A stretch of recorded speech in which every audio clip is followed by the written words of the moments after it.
अस्सलाम वालेकुम स्टूडेंट। आज का हमारा टॉपिक है ओहम्स लॉ।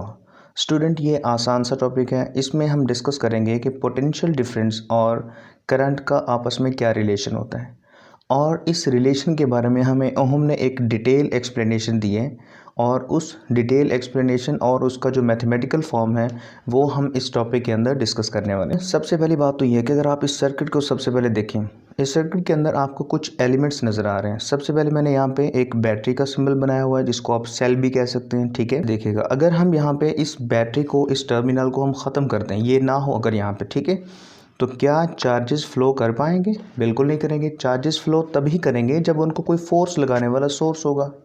अब उनको फोर्स लगाने वाला, उनको पुश करने वाला या उनको पुल करने वाला कोई जब सोर्स नहीं होगा, जब कोई एनर्जी नहीं होगी, इलेक्ट्रिकल एनर्जी नहीं होगी, तो चार्जेस अपनी जगह पे रुके रहेंगे, वो रेस्ट में रहेंगे। क्योंकि हम बात कर रहे हैं करंट की। Current means flow of charges. जब चार्ज फ्लो करेगा इट मीन्स उसे फ्लो करवाने के लिए, उसे मूव कराने के लिए, उसे मोशन में लाने के लिए एक एनर्जी की ज़रूरत होगी। वो एनर्जी उन्हें कहाँ से मिलती है स्टूडेंट? वो एनर्जी पोटेंशियल डिफरेंस, मतलब कि वो एनर्जी उन्हें बैटरी या सेल से हम उन्हें दे रहे होते हैं। अब आप ज़रा ध्यान से देखिएगा, हमने क्या किया, एक वायर ली, एक पीस ऑफ वायर को हमने जोड़ दिया एक बैटरी के दो एंड्स के साथ, राइट। तो स्टूडेंट देखें, ये जो सेल यहाँ पे मैंने लगाया हुआ है, अब ये सेल सपोज कर लेते हैं ये 3 वोल्ट का मैंने लगाया है। देखें ये पॉजिटिव टर्मिनल है और ये क्या है, नेगेटिव टर्मिनल, राइट। इन दोनों टर्मिनल्स के दरमियान एनर्जी का डिफरेंस होगा। पॉजिटिव टर्मिनल पे हायर एनर्जी लेवल होता है और नेगेटिव टर्मिनल पे एनर्जी लेवल जो है वो क्या होता है, कम होता है। तो लाजमी सी बात है, जब इन दोनों में एनर्जी का डिफरेंस होगा, पोटेंशियल मीन्स के इलेक्ट्रिकल एनर्जी का डिफरेंस होगा, तो जैसे ही डिफरेंस आपको यहाँ पे नज़र आएगा तो चार्ज डिफरेंस की वजह से क्या करना शुरू करेंगे, फ्लो करेंगे। अगर हम सपोज करें पॉजिटिव टर्मिनल के ऊपर अगर पोटेंशियल 5 वोल्ट हो और नेगेटिव टर्मिनल के ऊपर भी 5 वोल्ट हो, तो इट मीन्स कि इन दोनों के दरमियान डिफरेंस तो ज़ीरो हो गया। चार्ज किसी तरफ भी फ्लो नहीं करेंगे, चार्ज किसी तरफ भी मूव नहीं करेंगे। जब चार्ज फ्लो नहीं करेंगे तो करंट प्रोड्यूस नहीं होगा। तो ओहम ने हमें ये बताया कि अगर हम पोटेंशियल डिफरेंस को इंक्रीज़ कर दें, इट मीन्स कि हम एक सेल की जगह 2 सेल लगा दें, ठीक है, तो इट मीन्स कि जितनी ज़्यादा एनर्जी हम उन चार्जेस को प्रोवाइड करेंगे वो चार्जेस उतना तेज़ी से मूव करें। एक सेल की जगह 2 सेल लगा दें, 2 सेल की जगह 3 सेल लगा दें, तो इट मीन्स हम उनका पोटेंशियल डिफरेंस बढ़ा रहे हैं, हम एनर्जी का डिफरेंस बढ़ा रहे हैं, और चार्जेस ज़्यादा से ज़्यादा एनर्जी लेकर जाएंगे या ज़्यादा चार्ज जाएंगे और फिर उनकी स्पीड क्या हो जाएगी, बढ़ जाएगी। आप ये जो बातें आप सुन रहे हैं, आप इसको ज़रा एनिमेशन के अंदर आप ज़रा गौर से देखें। स्टूडेंट देखें, इस डायग्राम के अंदर अगर आप ज़रा गौर करें तो आपको ये एक सेल नज़र आ रहा है, और इसमें ये पॉजिटिव टर्मिनल है जिसको हम कहते हैं हायर पोटेंशियल, और ये आपके पास नेगेटिव टर्मिनल है। स्टूडेंट ये आपको रेड कलर के चार्जेस दिखाई दे रहे हैं जो कि फ़्लो कर रहे हैं। अब ज़रा गौर करें, अगर ये सेल यहाँ से निकाल दिया जाए तो चार्जेस, अच्छा एक बात और भी है कि यहाँ पे ये ऐसा नहीं है कि ये तार का एक टुकड़ा, ये जो पीस ऑफ वायर है, इसका ऐसा नहीं है कि एक हिस्सा ऊपर की तरफ है और दूसरा हिस्सा नीचे की तरफ है। ये बस आपको एक एनालॉगस एग्जांपल दी जा रही है कि ये ऊपर इसलिए दिखाया गया क्योंकि ये इस सेल के इस टर्मिनल के साथ जोड़ दिया जहाँ पे एनर्जी ज़्यादा होती है, तो पोटेंशियल का डिफरेंस यहाँ पे आपको नज़र आ रहा होता है। बात समझ में आ रही है? अब जैसे ही एनर्जी का डिफरेंस आता है इन दोनों टर्मिनल्स में, तो लाजमी सी बात है इन चार्जेस के पास एनर्जी ज़्यादा होती है, तो ये मूव करना स्टार्ट करते हैं, ये मोशन में आते हैं, ये फ्लो करना स्टार्ट करते हैं। जब ये इस तरह से मूव करना स्टार्ट करेंगे तो स्टूडेंट ये हमने लगाया हुआ एक रेजिस्टर, ठीक है। अब मैंने आपको बताया है कि रेजिस्टर का मतलब बेसिकली यहाँ पे हमने हीटर लगाया हुआ है, एक बल्ब लगाया हुआ है जो बेसिकली इलेक्ट्रिकल एनर्जी को कंज्यूम करता है, ठीक है। अब आप इसको ज़रा ध्यान से देखिएगा।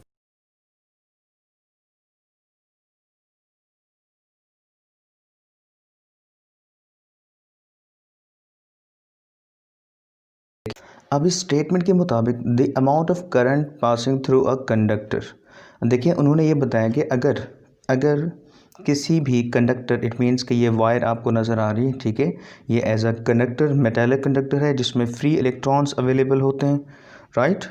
अब ज़रा इसमें जब हम इनको, इनके दो टर्मिनल्स को पॉजिटिव और नेगेटिव टर्मिनल के साथ, अब ज़रा गौर करें इसका मैथमेटिकल रिजल्ट क्या था। ओम ने ये बताया कि जितने गुना आप, जितने टाइम्स आप पोटेंशियल डिफरेंस को इंक्रीज़ करेंगे, उतने ही गुना, उतने टाइम ही आपका करंट जो है वो क्या होगा, इंक्रीज़ होगा, ठीक है। तो ये अगर आप वोल्टेज को बढ़ा रहे हैं तो करंट भी इंक्रीज़ हो रहा है, इट मीन्स तो ये जो रिलेशन बन रहा है ये आपके पास बन रहा है डायरेक्ट रिलेशन, वो इस सेल बैटरी की वजह से कर रहे हैं। अगर ये बैटरी हम हटा दें तो चार्जेस फ्लो नहीं कर पाएंगे, जब चार्जेस फ्लो नहीं करेंगे तो करंट भी नहीं होगा। It means current potential difference के ऊपर क्या करता है, डिपेंड करता है। बेसिकली ये जो कांस्टेंट होता है ना, हम इसे कहते हैं कंडक्टेंस, ठीक है। ये रेजिस्टेंस का रेसिप्रोकल होता है। अब एक रेजिस्टेंस क्या होता है, रेजिस्टेंस का मतलब होता है कि ओपोजिशन जो ऑफ़र हो रही होती है मेटालिक कंडक्टर के अंदर। मैं आपको एक और डायग्राम के थ्रू से ये समझाता हूँ। स्टूडेंट देखें, ये आपके पास एक पीस ऑफ वायर है, एक कंडक्टर हमने लिया और इसके अंदर ये जो ब्लैक कलर के आपको डॉट्स नज़र आ रहे हैं स्टूडेंट, ये एटम्स हैं, ठीक है। और ये जो रेड कलर में आपको नज़र आ रहे हैं ये इलेक्ट्रॉन्स हैं। अब मेटालिक कंडक्टर के अंदर इलेक्ट्रॉन्स फ्रीली अवेलेबल होते हैं, राइट। जैसे ही हम पोटेंशियल डिफरेंस यहाँ पे अप्लाई करते हैं, बैटरी लगाते हैं, तो ये इलेक्ट्रॉन्स मूव करना शुरू कर देते हैं, इलेक्ट्रॉन्स फ्लो करना शुरू कर देते हैं। अब जब इलेक्ट्रॉन्स फ्लो करेंगे, जितना ज़्यादा हम पोटेंशियल डिफरेंस बढ़ाएंगे उतना ही ज़्यादा इलेक्ट्रॉन्स की मूवमेंट बढ़ जाएगी, इलेक्ट्रॉन्स की मोशन बढ़ जाएगी। तो ये वाला इलेक्ट्रॉन जो है वो इसे कोलाइड करना शुरू कर देगा, ये इलेक्ट्रॉन इसे कोलाइड करना शुरू। जब थर्मल एनर्जी इंक्रीज होगी तो स्टूडेंट फिर ऑटोमेटिकली यहाँ पे रेजिस्टेंस जो है, ओपोजिशन जो है, ठीक है, इलेक्ट्रॉन्स को मूव करने में जो प्रॉब्लम का सामना करना पड़ रहा है। ये जो कांस्टेंट हमने यहाँ पे लगाया कंडक्टेंस, इसकी जगह हम क्या यूज़ कर रहे होते हैं, 1/r मीन्स कंडक्टेंस का मतलब है कि इलेक्ट्रॉन को ईजीली पास होने दिया जाए, या इलेक्ट्रॉन्स के लिए ईजीली पाथ अवेलेबल हो जहाँ से वो ईजीली क्रॉस कर सकता हो, जिसमें उसको ओपोजिशन का सामना ना करना पड़ रहा हो, ठीक है, उसे हम कहते हैं कंडक्टेंस। जहाँ पे उसे अपोज किया जा रहा हो, जैसे मैंने आपको पहले बताया, जब ये r v से मल्टीप्लाई होता है तो हम कहते हैं v is equal to I R. So finally आपके पास ये रिजल्ट बनता है v is equal to I R. तो स्टूडेंट देखें, इसमें हम बात करते हैं कि ये रेजिस्टेंस बेसिकली क्या चीज़ है, ठीक है। इस रेजिस्टेंस के बारे में आपको बताते हैं। स्टूडेंट ये रेजिस्टेंस जब हम सर्किट डिज़ाइन करते हैं तो उसके अंदर ये रेजिस्टेंस, ये वो जगह है जहाँ पे एनर्जी एक्चुअली यूज़ होती है। अब ये जो रेजिस्टर है ये हीटर भी हो सकता है, ये कोई ऐसा इंस्ट्रूमेंट हो सकता है, कोई ऐसा डिवाइस हो सकता है, कोई ऐसा बल्ब हो सकता है जहाँ पे एनर्जी, इलेक्ट्रिकल एनर्जी कंज्यूम। देखें, जैसे मैंने आपको पहले डायग्राम में बताया कि रेजिस्टेंस का मतलब क्या होगा, the property of a substance which offers opposition to the flow of the current through it. It means कि जब वोल्टेज को हम इंक्रीज़ करते हैं तो इलेक्ट्रॉन्स का फ़्लो जो है वो बहुत ज़्यादा डिफ़िकल्ट हो जाता है। रीज़न, क्योंकि जब इलेक्ट्रॉन्स की स्पीड इंक्रीज़ होगी पोटेंशियल डिफरेंस के बढ़ाने से, इलेक्ट्रॉन्स की स्पीड इंक्रीज़ होगी, ठीक है। तो जब इंक्रीज़ होगी स्पीड तो ये कोलिजन बढ़ जाएगी, जब कोलिजन बढ़ेगी तो इसे यहाँ तक पहुँचने में बड़ी दिक्कत का सामना करना पड़ रहा होता है। इसीलिए हम इसे कहते हैं ओपोजिशन, ठीक है, क्योंकि इसका कोलिजन, इसका टकराव इस एटम के साथ भी हो सकता है। और अब इसका यूनिट के ऊपर बात करें तो यूनिट, रेजिस्टेंस का यूनिट होता है ओहम, ठीक है, ये उसका सिंबल है, ये आप याद रखिएगा।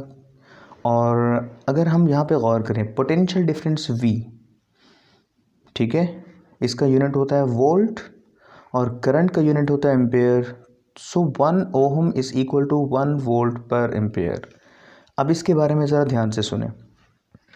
इसका मतलब ये है कि अगर हम 1 वोल्ट का एक सेल लगा दें, एक बैटरी लगा दें किसी भी वायर के अंदर, किसी भी कनेक्टर के अंदर, अगर उसमें से चार्जेस फ़्लो कर रहे हो, उसमें से 1 एम्पेयर करंट अगर फ़्लो कर रहे हैं, तो उस 1 एम्पेयर करंट को कितना ऑपोजिशन रेजिस्टेंस का सामना करना पड़ सकता है, 1 ओम का।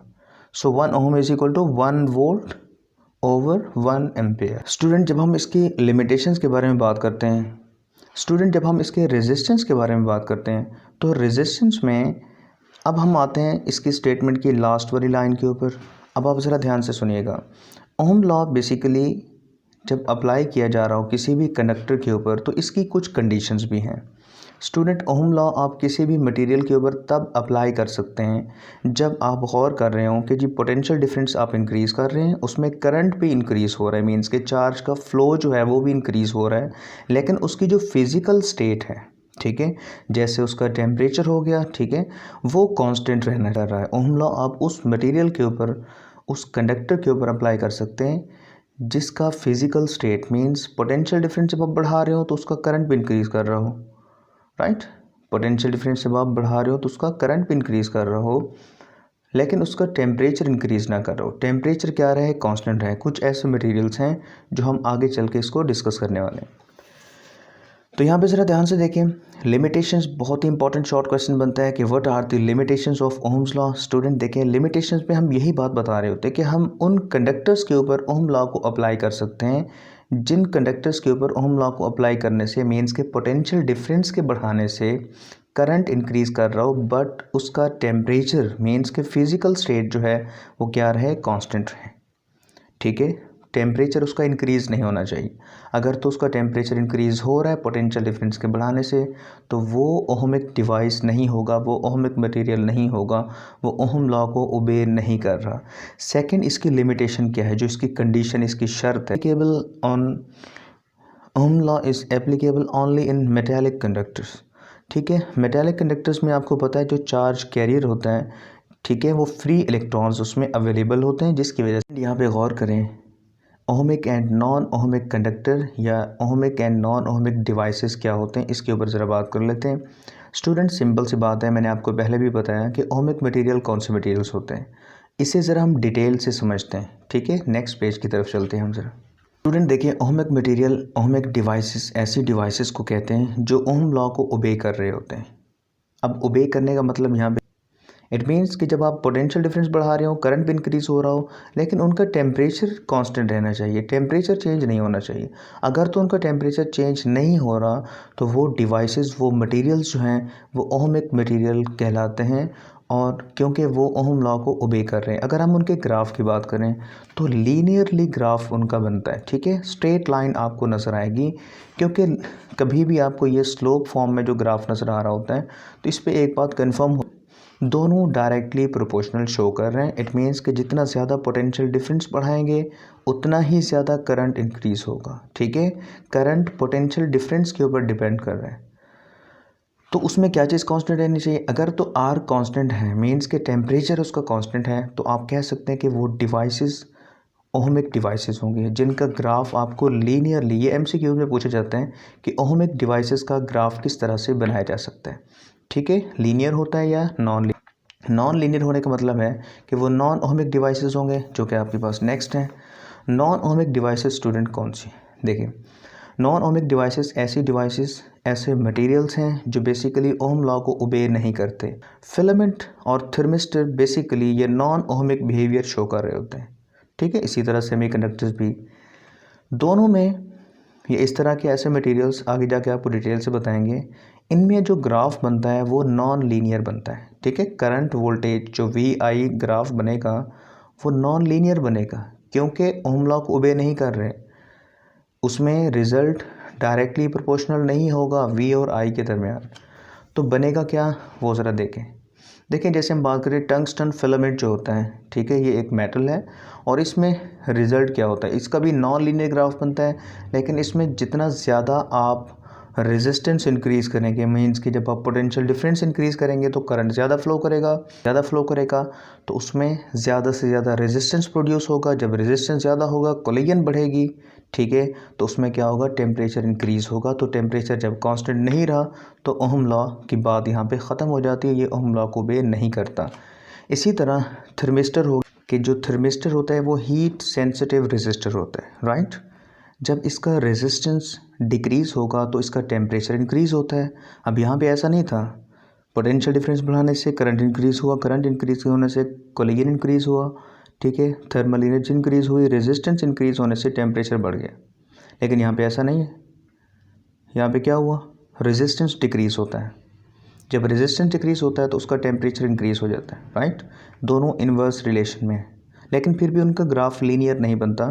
तब थर्मिस्टर भी अपना बिहेवियर जो है वो नॉन ओहमिक मटेरियल वाला शो कर रहा होता है। इसी तरह सेमीकंडक्टर्स, अब इसके कुछ ग्राफ हैं वो ज़रा आप गौर करें। फिलामेंट का ग्राफ कुछ इस तरीके से बन रहा होता है। देखें, यहाँ से यहाँ तक अगर आप ज़रा ध्यान से देखें तो आपको कुछ हद तक स्ट्रेट लाइन नज़र आ रही है। मीन्स के पोटेंशियल डिफरेंस जब आप इंक्रीज़ करते हैं फिलामेंट का, तब कुछ देर तक तो उसका करंट इंक्रीज़ हो रहा होता है, डायरेक्ट रिलेशन चल रहा होता है। लेकिन फिर उसके बाद अचानक से ये कर्व बनना शुरू हो जाती है। इट मीन्स कि वो स्ट्रेट लाइन, हालांकि ये बनना चाहिए था लेकिन ये नहीं बनता, कर्व बन जाती है, मीन्स के ओहम लॉ को ओबे नहीं करता मटेरियल। इसी तरह स्टूडेंट ये आपके पास ग्राफ है सेमीकंडक्टर्स का बिहेवियर भी इसी तरह का ही होता है, और ये आपके पास लास्ट वाला ग्राफ है थर्मिस्टर का। तो स्टूडेंट ये था आपके पास मोस्ट इम्पॉर्टेंट टॉपिक।